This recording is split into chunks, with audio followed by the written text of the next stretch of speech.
The air inside the television studio was thick, almost heavy. It wasn't just the heat coming from the massive bank of lights hanging from the ceiling, though that was certainly part of it. It was the energy. You could feel it buzzing against your skin like static electricity. Hundreds of people were packed into the tightly arranged rows of seats, all of them waiting for that moment when the red light on top of the camera flickered on. They were fans, tourists, and locals who had waited hours in the sun just to be here. They held their phones tightly, ready to record anything that happened. They wanted to see something magic, or maybe they just wanted to see something real. The man sitting behind the polished desk tapped his pen rhythmically against the surface.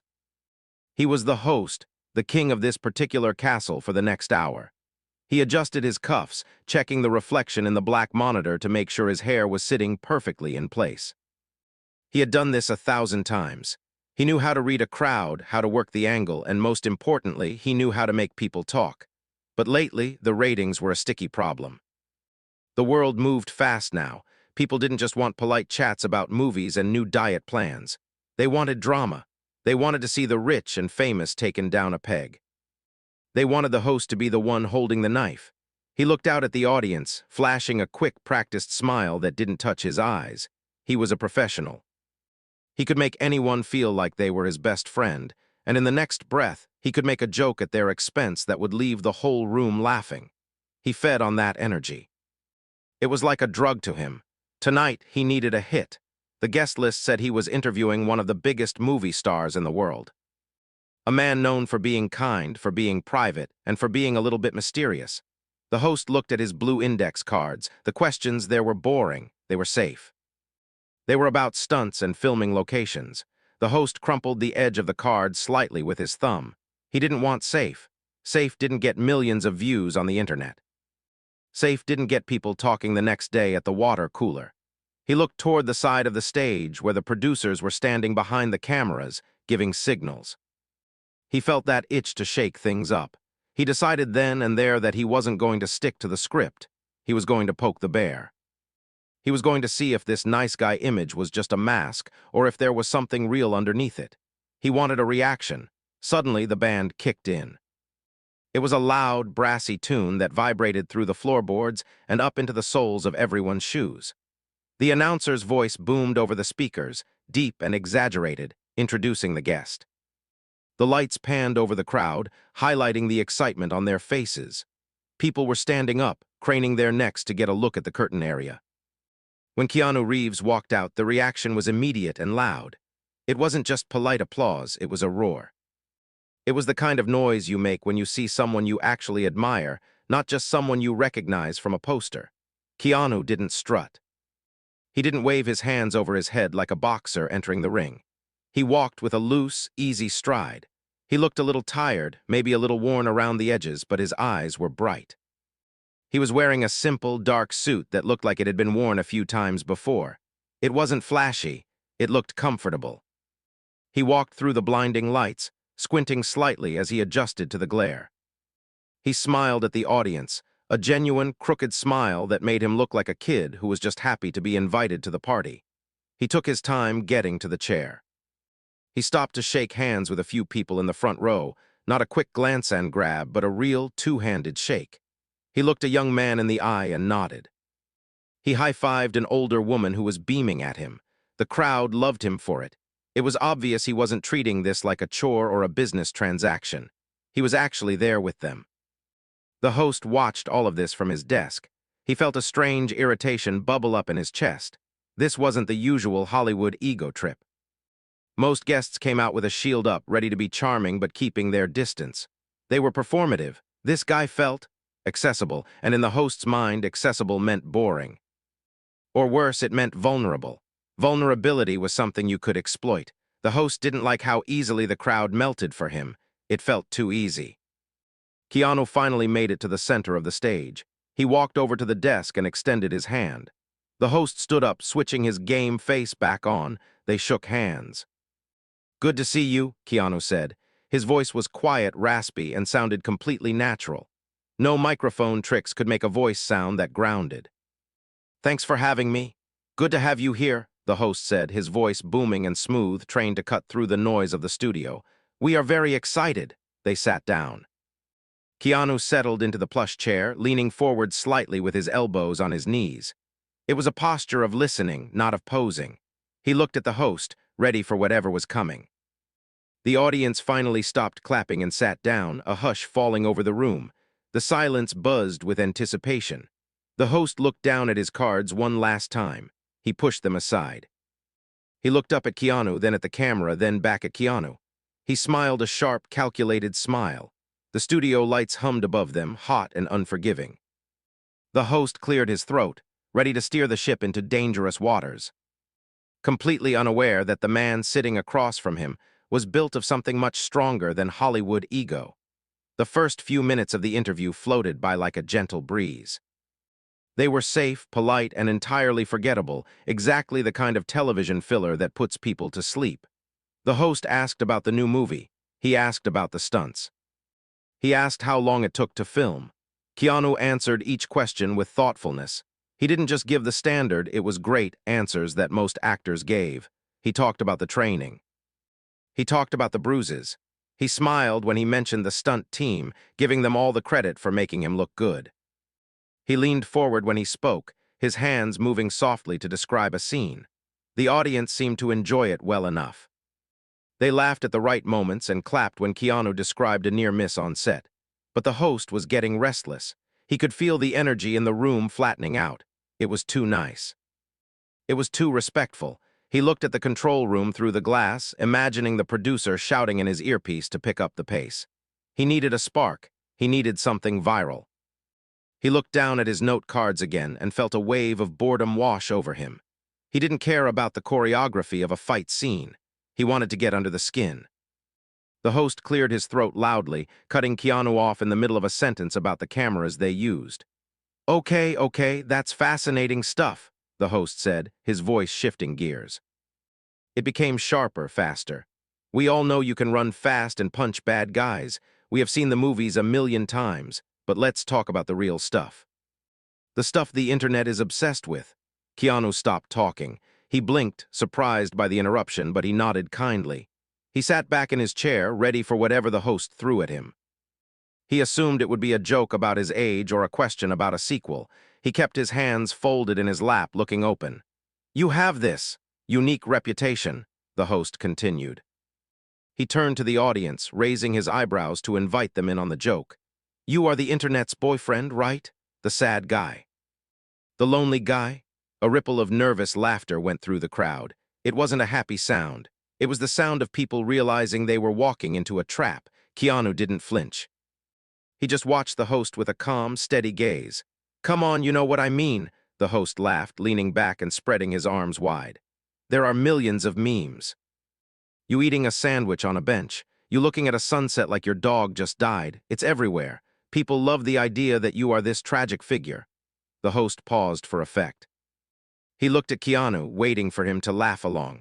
When Keanu didn't laugh, the host pressed on, his ego driving him forward like a bulldozer. He thought Keanu was playing it cool. He thought he could break the character. I mean, look at the setup, the host said, gesturing around the studio. You have more money than most small countries. You are one of the biggest action stars in history. You could buy an island if you wanted to. But people look at you and they don't see success. They see a guy who needs a hug. Is it an act? The studio fell into a sudden, heavy silence. The laughter had stopped completely. You could hear the air conditioning humming in the walls. The audience members looked at each other, confused. They shifted in their seats. This wasn't the fun interview they had come to see. It felt awkward. It felt mean. The host, however, didn't notice the shift. He was performing now. He was chasing the moment of shock that makes clips go viral. Is the whole sad philosopher thing just a marketing strategy? The host asked, his voice dropping to a mock-serious tone.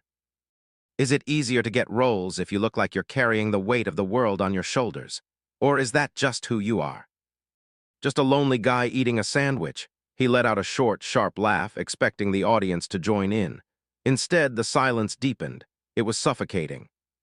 The cameras zoomed in tight on Keanu's face. Millions of people were watching at home, waiting to see how he would react.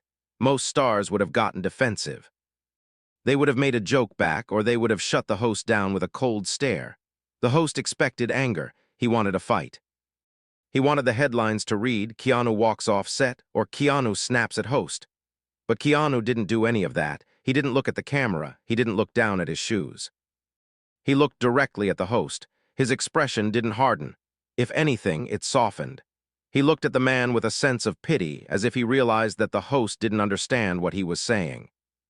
The seconds ticked by. The silence stretched out until it became unbearable. The host's smile began to twitch. He tapped his pen against the desk again, a nervous rhythm replacing his earlier confidence. He had misread the room. He had misread the man. The air in the studio had changed from excitement to tension, thick enough to choke on. Keanu took a slow, deep breath. The host waited, his pen hovering over his cards, ready to move to the next topic if he had to. But Keanu wasn't done. He wasn't going to let the cruelty just sit there. He was going to address it, but not in the way the host expected. He leaned forward, resting his elbows on his knees again, bridging the gap between them. The audience leaned in unconsciously, drawn to the quiet power radiating from the chair. The silence that filled the studio was absolute. It was a heavy, thick blanket that seemed to muffle the hum of the air conditioning and the low buzz of the electricity running through the lights. The host's last question hung in the air like a bad smell. The audience didn't move. They didn't blink. They were looking from the host to the guest, their collective breath held tight in their chests. The joke had failed completely. It wasn't just that it wasn't funny, it was that it had missed the mark so entirely that it felt cruel. The host sat there, his smile frozen on his face. He looked like a statue that was starting to crack. He tapped his index card against the desk one last time, a sharp, nervous click that echoed in the quiet room. He expected anger.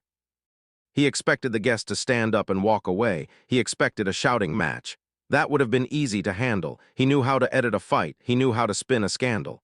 But this stillness was something he didn't know how to control. Keanu Reeves didn't move. He didn't cross his arms in defense. He didn't look down at his shoes in shame. He just sat there, breathing slowly and deeply. His eyes were fixed on the host, but they weren't filled with anger. If anything, they looked incredibly calm. It was the kind of calm that comes from having weathered storms much worse than a talk show interview. He looked at the host with a gaze that was almost gentle, as if he were looking at a child who had just broken a plate and didn't understand why people were upset. The seconds ticked by. 5 seconds. 10 seconds. In television time, this is an eternity. The producers in the control booth were likely panicking, but the cameras kept rolling. The red light on top of the lens burned bright. Finally, Keanu shifted his weight. He didn't lean back away from the host. He leaned forward. He rested his elbows on his knees and clasped his hands together. The movement was slow, deliberate, and natural. It broke the tension just enough to let the room breathe again. The host flinched slightly, expecting a verbal blow. He opened his mouth to make a quick recovery joke to smooth things over, but Keanu spoke first. "I think you're confusing sadness with gratitude," Keanu said. His voice wasn't loud. He didn't need a microphone to make himself heard in that quiet room. The tone was raspy but clear. It carried a weight that made the host stop talking immediately. The words hung there, simple and strange. The host blinked, confused. He looked at the audience, then back at Keanu. "What do you mean?" the host asked, his voice losing its theatrical edge. It sounded smaller now, more human. Keanu took a breath before answering. He wasn't reciting a line from a script.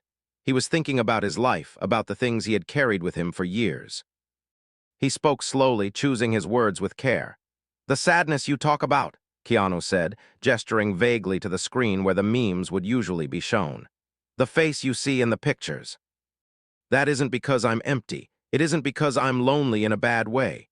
He paused, looking directly into the host's eyes. The connection was intense. It felt like the rest of the studio had faded away, leaving just the two of them in the spotlight. "That sadness," Keanu continued, "is just the price of love." The host looked stunned. He sat back in his chair, the pen slipping from his fingers and rolling onto the desk. He wasn't acting anymore. The mask of the cynical interviewer had fallen away. He was just a man listening to another man talk about pain. "If you haven't felt that kind of loss," Keanu said, his voice dropping to a whisper, "it means you haven't loved deeply enough yet." "And I have been very lucky to love deeply." He said it with such certainty. It wasn't a complaint. It was a fact of life for him. He wasn't apologizing for his grief. He wasn't hiding it. He was holding it out like something valuable. The audience was mesmerized. You could see people wiping tears from their eyes, completely moved by the honesty of the statement. The man they came to see as a tragic action hero was revealing himself to be something far more complex. A person who understood that life is beautiful specifically because it is fragile. The host sat frozen. He had come here to mock, to belittle, to expose a fake persona. Instead, he had exposed a truth that he wasn't prepared to handle. He realized that his questions about money and islands and sandwiches were small. They were silly. They missed the point of being alive entirely. The contrast between his cynicism and Keanu's simple wisdom was painful to watch.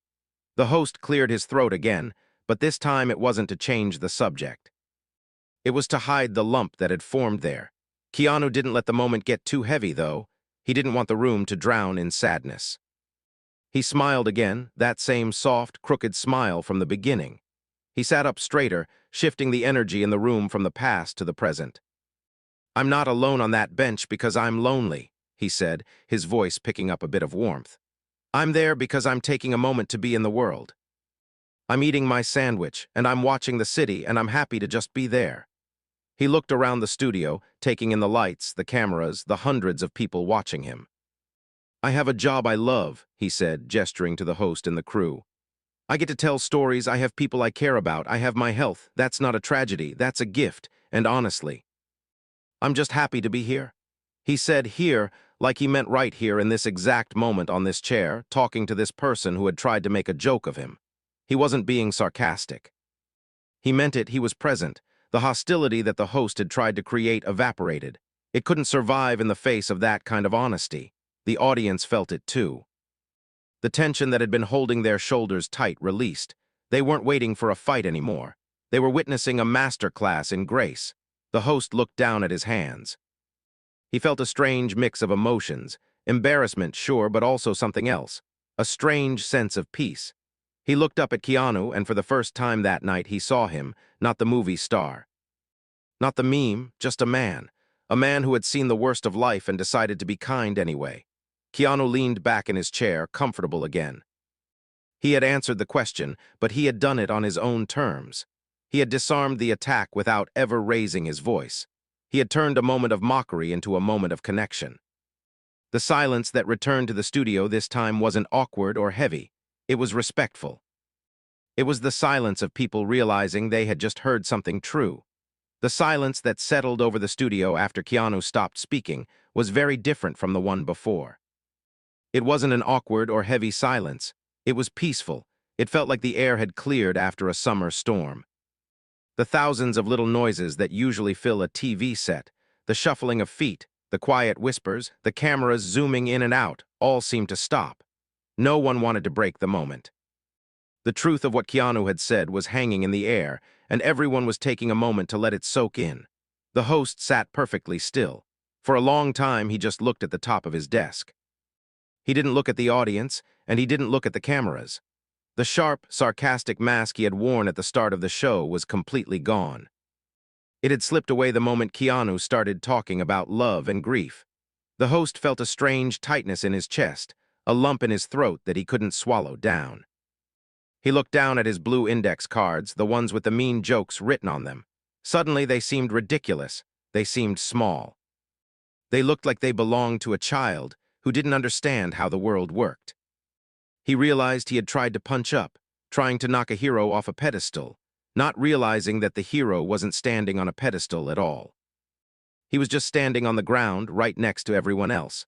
The host felt a wave of wash over him. It was a sharp, stinging kind of embarrassment. He saw himself through the eyes of the audience for a second. A man with an expensive suit and a cold heart, trying to make fun of a man with a warm heart and a worn suit. He felt the need to fix it. He needed to pivot, not for the sake of the show, but for his own sake. Slowly, the host lifted his head. His eyes were a little red around the edges. He looked at Keanu, really looked at him, perhaps for the first time that evening. He didn't see a movie star, he didn't see a meme. He saw a man who had carried heavy burdens and was still willing to stop and help someone else with theirs. I wasn't expecting that," the host said. His voice was quiet. It lacked the booming projection he usually used to fill the room. It sounded brittle, like dry leaves cracking. Keanu didn't say anything. He just waited, giving the host the space he needed. He didn't look triumphant. He didn't look like he had won a fight. He just looked patient. The host let out a long, shaky breath. He ran a hand over his face, rubbing his eyes. When he spoke again, he dropped the act completely. There was no audience persona anymore. "You know," the host started, pausing to find the right words. "I came out here tonight trying to be clever. I thought I could get a laugh by being the cool guy who doesn't buy into the hype.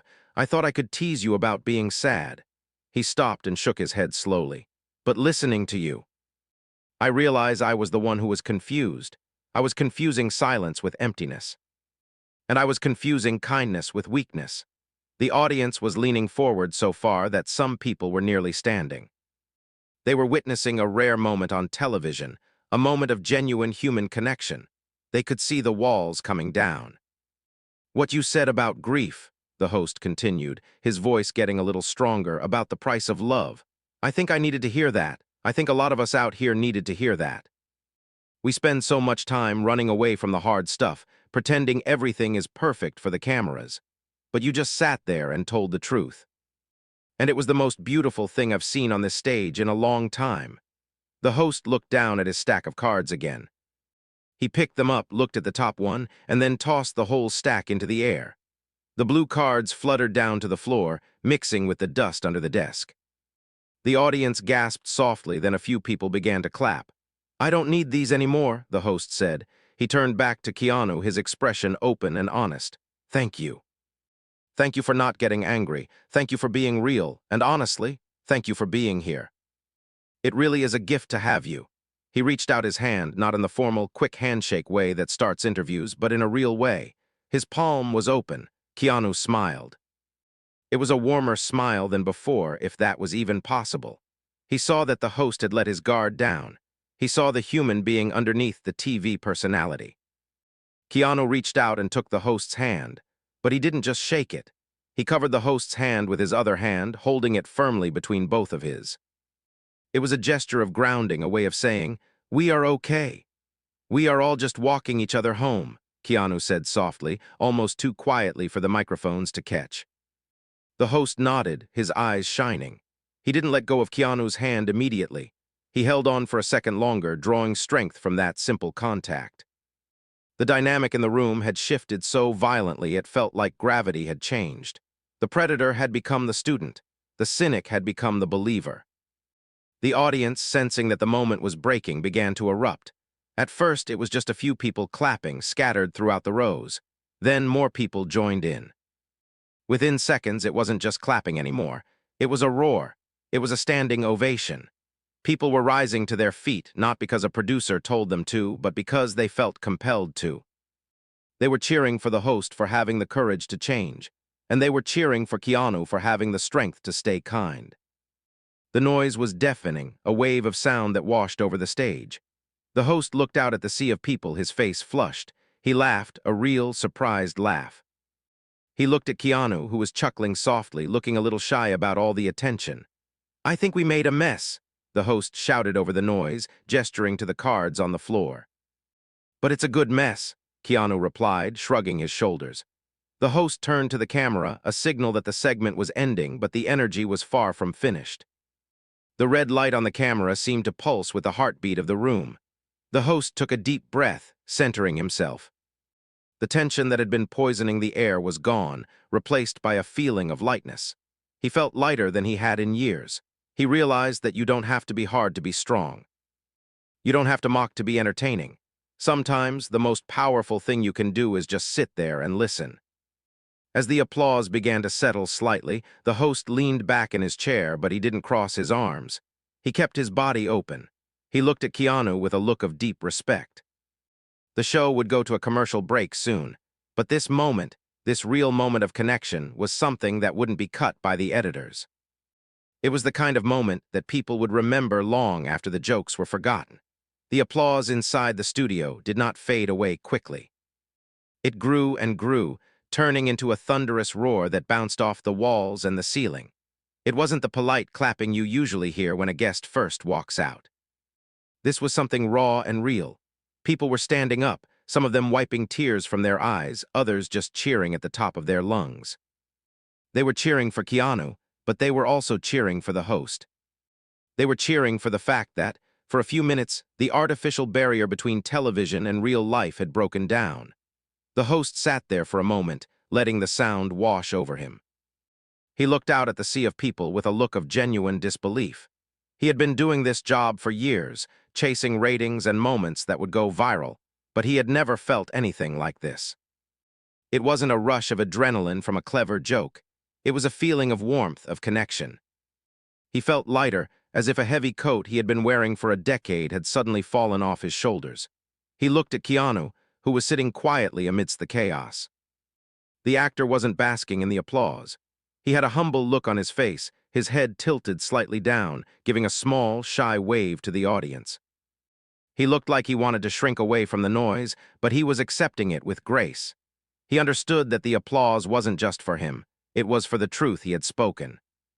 The director's voice finally crackled over the headset, signaling for a commercial break. The red light on the camera flickered and died. The band began to play a soft, upbeat tune to bridge the gap, but the music was barely audible over the crowd. As the show went to break, the atmosphere on the stage shifted instantly. The high pressure of the live broadcast evaporated. The host stood up from his chair.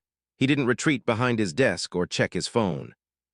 He walked around to the front of the desk, where Keanu was still sitting. For a second, the audience quieted down, thinking there was more to see, but the host just held up a hand to signal them to relax. He turned his full attention to the man in the chair. "I meant what I said," the host said, speaking only to Keanu now.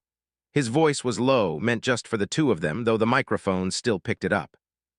"Thank you for that." Keanu stood up as well. He didn't loom over the host, he stood on the same level. He reached out and gripped the host's shoulder, a firm, friendly gesture. "We are all just doing our best," Keanu said simply. "You did a great job tonight." The host laughed, a short, surprised sound. "I almost wrecked it." "But you didn't," Keanu said, giving the shoulder a gentle squeeze before letting go. "You pivoted, that takes courage. Don't be so hard on yourself." Then Keanu turned to the audience. He didn't say anything profound. He just put his hand to his heart and bowed his head slightly. It was a gesture of thanks. The crowd responded with another wave of affection. He began to walk off the stage, moving at his own pace. He wasn't running away from the set or rushing to his dressing room. He stopped near the edge of the platform where a young woman was operating a large camera. She was looking at him with wide eyes, clearly starstruck. Keanu leaned in and said something to her. She smiled, her face lighting up, and nodded. He gave her a thumbs up before disappearing behind the heavy black curtains at the side of the stage. The host watched him go. He stood there alone in the center of the bright lights, looking at the empty spot where Keanu had just been. He felt a strange sense of calm. Usually, after a high-energy segment, his heart would be racing, his mind already jumping to the next segment or the ratings. Now, his mind was quiet. He realized that the cynicism he carried around wasn't protecting him. It was just weighing him down. He looked down at the floor, where his blue index cards were scattered in a messy pile. He bent down and started picking them up. He didn't put them back on the desk. He folded them up and put them in his pocket. He didn't need them anymore. He knew that from now on, he wanted to do his job differently. He didn't want to be the person who mocked people for being real. He wanted to be the person who helped them tell their story. As the studio lights dimmed slightly for the commercial break, crew members rushed onto the stage to adjust the set and fix the host's hair and makeup. But the host waved them off for a second. He walked to the edge of the stage and looked out at the audience. They were buzzing with excitement, talking to each other about what had just happened. He saw a father pointing at the stage and talking to his son. He saw friends hugging. He saw people holding hands. The host took a deep breath. He felt a sense of pride, not because he had been the star of the show, but because he had been a part of something honest. He realized that kindness wasn't boring. Kindness was the most dramatic, the most intense, and the most interesting thing in the world. It was the only thing that actually mattered. The floor manager counted down the seconds until they were back on the air. 10 seconds, everyone, back in 10. The host walked back behind his desk, but he didn't sit down immediately. He stood there waiting for the red light. He felt different. He felt human. He looked at the empty chair beside him one last time, imagining the humble man who had sat there. A man who had lost so much but gave so much. A man who had turned a mockery into a masterpiece. 3, 2, 1. The host looked straight into the camera lens. His smile was gone, replaced by a look of sincere warmth. He didn't start with a loud joke. He didn't shout. "Welcome back," he said softly, his voice steady and clear. "I hope you're enjoying the show as much as we are tonight. We have a very special show for you." The audience erupted in applause again, but this time the host didn't need to feed off it. He just let it be. He was content, and for the first time in a long time, he was exactly where he was supposed to be.